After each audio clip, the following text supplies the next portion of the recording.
好，大家好，我係華星冰室嘅創辦人文迪。自10年開咗呢個華星冰室咧，我就想推動香港最基本嘅茶餐廳，俾一啲大眾嘅市民或者係推去呢個全世界。咁所以變咗咧，我覺得冰室係一個最簡單、即係香港人最容易接觸到嘅嘢。咁所以變咗咧，我就引入咗好多唔同嘅宣傳啊，唔同香港嘅文化、地道啊、黑膠碟啊，好多唔同嘅娛樂嘅宣傳飲食嘅嘢咧，擺喺茶餐廳嗰度。咁自呢個10年前咧，我攞咗一個清真嘅牌廚房咧，去整啲麵包嘅時候咧，我就參與一啲咧少數族裔嘅派麵包啊、派嘢俾難民啊，咁就等佢哋啲少數族裔咧能夠啲難民啊可以得到咧我哋啲清真菠蘿包嘅美食咁樣做法。咁同咧我就會每一年咧都會派唔同嘅玩具啊、唔同嘅嘢咧俾一啲低收入嘅家庭啊，咁樣就務求咧就係達到社會共融嘅地方。咁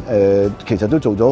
好多呢啲唔同嘅公益，我亦都去派啲清真月餅俾啲老人家啊，咁樣都享受啲健康啲嘅清真月餅啦。咁同埋最緊要就係咩咧？我將飲食娛樂文化帶埋喺一齊，就係想將80年代一啲娛樂嘅元素擺喺度。咁就唔係淨係單一間餐飲業，即係飲食嘅角度。咁所以變咗我做咗呢啲推廣咧，就係想務求等多啲外國、多啲香港多啲全世界各地人知道原來香港嘅飲食文化。咁至於呢個平台嘅寄望就係我想更加就可以推動到個世界，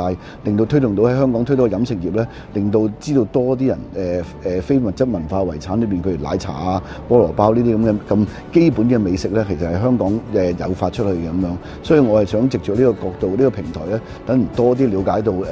香港飲食業係一個咩最基本、最簡單、最好食。